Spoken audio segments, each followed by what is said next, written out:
généralement, c'est traiter de manière moins favorable et non justifiée une personne par rapport à une autre dans une situation comparable en raison de critères interdits par la loi.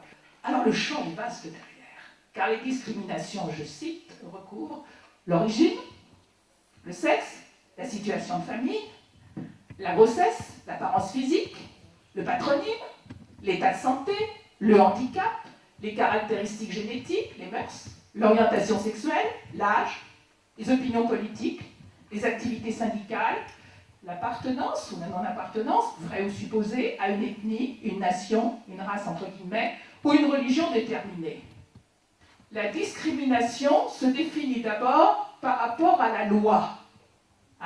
Une définition donc de type juridique. Et c'est un délit pénal. Les difficultés surgissent quand il s'agit de passer à la pratique. Parce que la discrimination, ce sont des pratiques. Autrement dit, c'est très difficile souvent à détecter. Et ce sont des représentations souvent que l'on a de l'autre.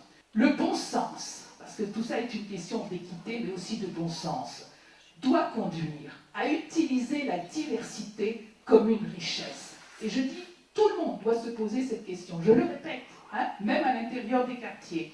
On ne rejette pas quelqu'un pour sa différence, on l'accepte pour s'ouvrir sur la société entière, on le recrute pour son talent. Et bien sûr, je souhaite que les centres sociaux, dont certains, Marseille accueille les Babèges, participent également à aider les jeunes à échapper au facteur le plus discriminant qui soit, c'est-à-dire le chômage. Tout ça suppose une formation. Vous y travaillez puisqu'on est là aujourd'hui. Mais je voudrais qu'effectivement que cette formation soit poursuivie. Donc je souhaite qu'il y ait à la fois un enrichissement pour la société, bien sûr, pour ceux et celles dont vous vous occupez, que vous accueillez, mais aussi pour vous personnellement. Et puis je ne peux pas terminer sans mentionner et sans féliciter tout le travail et l'abnégation de tous les animateurs et les animatrices que vous êtes, des centres sociaux. Vous êtes au cœur de la ville, et la ville, c'est le lieu d'expression des plus grandes fragilités, mais aussi, et ça je vous laisse sur une note positive, des plus grandes solidarités. Les centres sociaux basent leur action sur des valeurs. Et ces valeurs ont été énoncées dans une charte qui s'impose à tous. La dignité, la solidarité, la démocratie. Il est bien évident que ces valeurs humanistes sont à l'opposé des attitudes discriminatoires. Et cela se retrouve dans la circulaire CNAF qui encadre notre fonctionnement et qui est sur les mêmes bases. Bien sûr, les attitudes discriminatoires sont contraires au respect et sont contraires au droit. C'est pourquoi nous avons fait de cette lutte un des axes de notre projet, pour ce qui est de l'Union des centres sociaux. Et cette semaine, et ce jour en particulier, en est un temps fort. Mais dans les centres sociaux, c'est au jour le jour que nous travaillons sur le respect de ces valeurs, en essayant de les faire vivre dans nos recrutements, dans l'accueil de notre public, dans l'organisation de nos activités. J'espère que cette journée, le contenu de nos discussions, de nos réflexions, contribueront à nous aider en nous donnant un cadre, des arguments pour continuer ce combat.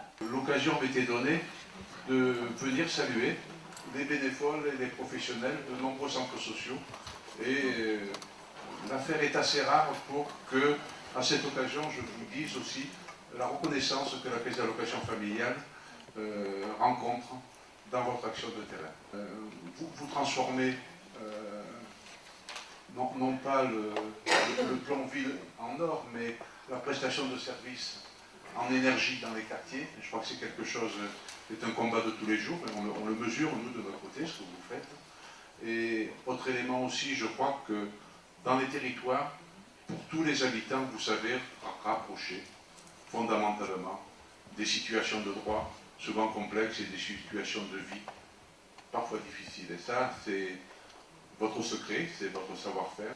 Les conditions fondamentales du projet social, il y en a 4, mais il y en a au moins une qui est très en jeu aujourd'hui, c'est l'accueil. C'est l'ouverture, c'est la maison ouverte sur le quartier, surtout les habitants du quartier, sans exclusion.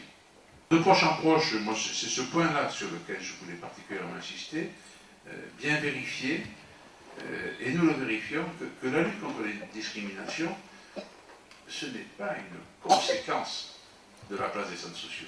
C'est presque une condition.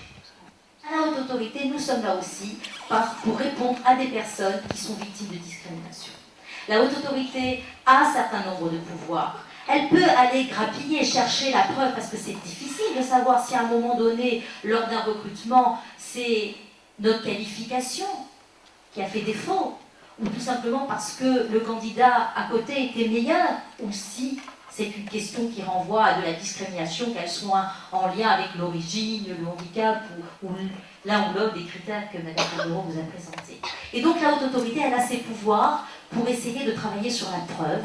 On va regarder avec la personne si oui ou non c'est une discrimination telle que la loi la pose, et qu'est-ce qui pourrait le démontrer. Et on pourra faire des auditions, on pourra faire des vérifications sur place, peut-être du test de discrimination, on pourra se faire communiquer des documents, puisqu'on est dans une différence de traitement. Comparons.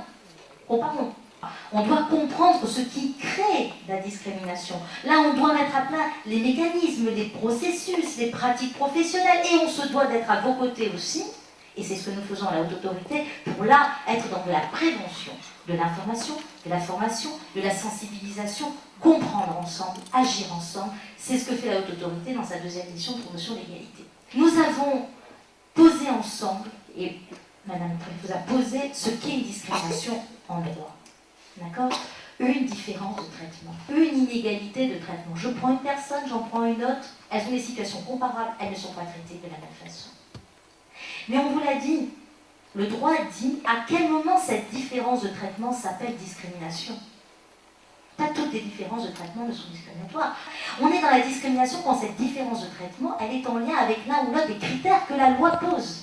Et dans un domaine posé aussi par la loi, le logement, l'emploi, là on voit ça touche tous les domaines, sauf celui de la sphère privée, notre sphère familiale par exemple. Il faut faire la part et le distinguo en ce qui relève des propos, de nos représentations, de ce qu'on pense dans notre tête.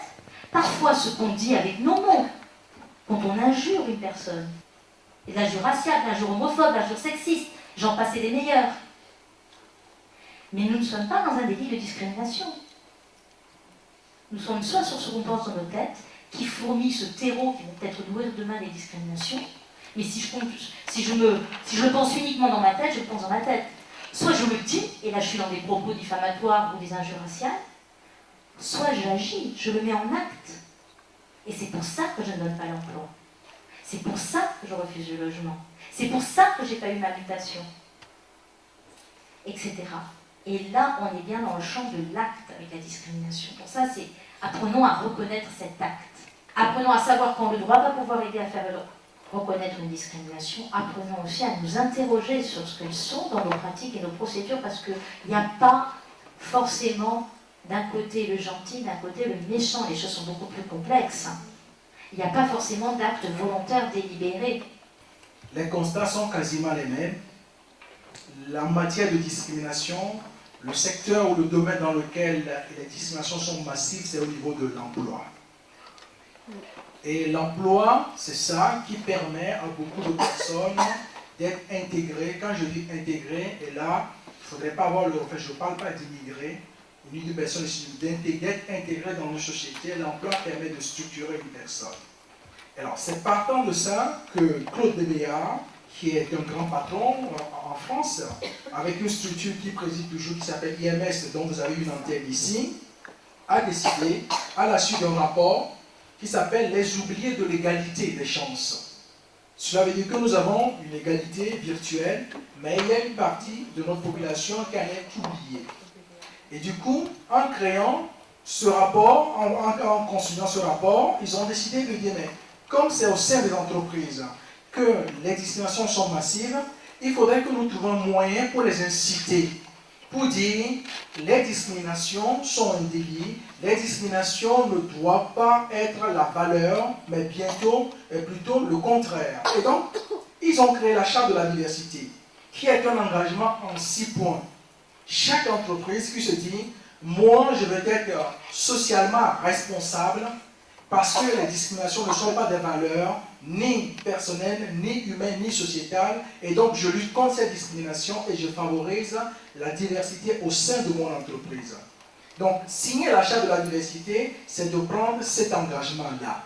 Potentiellement, nous sommes tous capables de discriminer. Et donc, à un moment donné, Il faut s'arrêter, se regarder, sortir de nos représentations.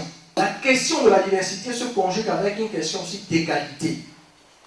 Et dans vos centres sociaux, cette prise de conscience, cette journée et ces journées que vous avez organisées doivent témoigner de ce travail qui doit être fait, qui a commencé et qui passe aussi principalement par la question de la formation.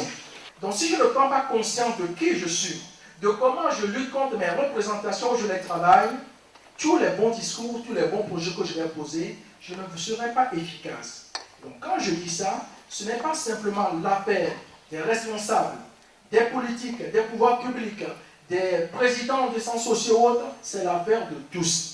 On ne peut réussir ce combat, car il s'agit d'un combat, que si chacun retourne ses chemises pour entrer dans la danse. Au niveau de la ville de Marseille, tout est fait pour que nous évitions des problèmes de discrimination au niveau des centres sociaux et d'ailleurs au niveau des autres institutions et des autres associations de la ville. Avec l'Union des centres sociaux, nous essayons de travailler en partenariat et nous avons toujours un droit de regard sur les nouveaux directeurs qui sont mis en place et le personnel. Et je peux vous assurer donc de mon total soutien dans ce domaine. Je remercie l'Union des centres sociaux d'avoir organisé cette réunion et je suis très heureuse d'avoir pu y participer un petit moment. Vous avez participé à cet atelier sur les ressources humaines et la discrimination. Vous avez même animé cet atelier. Est-ce que vous pouvez nous préciser votre qualité ? Alors, je suis salariée dans l'association du MRAP, Mouvement de lutte contre le racisme et pour l'amitié entre les peuples, en tant que médiatrice juridique, donc en tant qu'accompagnante de victimes de racisme surtout, discrimination aussi. On est amené à travailler assez régulièrement avec justement les centres sociaux, les établissements scolaires. Et du coup, pour moi, c'était un peu une richesse de pouvoir écouter aussi ce que les professionnels ont à dire par rapport à la discrimination et les leviers d'action qu'on peut mettre en place, peut-être avec eux pour lutter contre. Je trouve que c'est très important de questionner donc nos propres pratiques et je trouve que tous les professionnels ont joué le jeu sérieusement de voir aussi ce qui, chez nous, dans nos établissements, qui même si associatifs, sociaux, militants, se heurtent aussi à une discrimination qu'on ne souhaite pas forcément mais à laquelle on participe, tant qu'on n'a pas identifié justement des moyens d'action concrets. Et là, je trouve qu'en termes justement d'accompagnement de carrière, de procédures de recrutement, il y a des idées qui se sont dites qui sont prometteuses, je pense, au niveau de la lutte contre les discriminations. Est-ce que cet atelier vous a permis de répondre à certaines questions ? Non, certainement pas répondre à des questions, mais simplement aborder des questions autour de la discrimination au niveau de la mobilité sociale dans différents postes qu'on peut rencontrer dans les centres sociaux, dans l'animation, direction, référent, c'est-à-dire on a abordé la question des ressources humaines et de développer davantage la promotion et les évolutions de carrière au sein même des structures, même si elles sont petites et que la promotion est difficile, mais au moins se saisir de la gestion des ressources humaines pour pouvoir justement promouvoir l'accès à des emplois plus intéressants pour les salariés qui y sont et lutter contre la discrimination par ce biais-là. J'ai trouvé ça très très intéressant et surtout l'échange avec les autres acteurs sociaux et centres sociaux de Marseille. Donc c'est un moment enrichissant où on a pu débattre sur des sujets et que j'espère que ça va déboucher sur des prises de conscience et de travail en équipe. Et voilà. Donc c'était très très intéressant. Ce qui est important aussi, c'est de se regarder nous-mêmes, quoi. Donc on a aussi un travail, nous, à faire sur la discrimination. On l'a bien vu sur toutes les notions de discrimination, c'est des choses qui sont compliquées et qui nous renvoient à des choses et à nos pratiques. Donc dans le recrutement, on pense aussi que ça puisse nous aider à aborder de nouvelles pistes de travail, par exemple l'anonymisation des curriculums vitae, par exemple l'évolution de nos emplois au sein des centres sociaux, toutes ces questions-là, et puis pour qu'on soit fidèle à nos valeurs encore plus.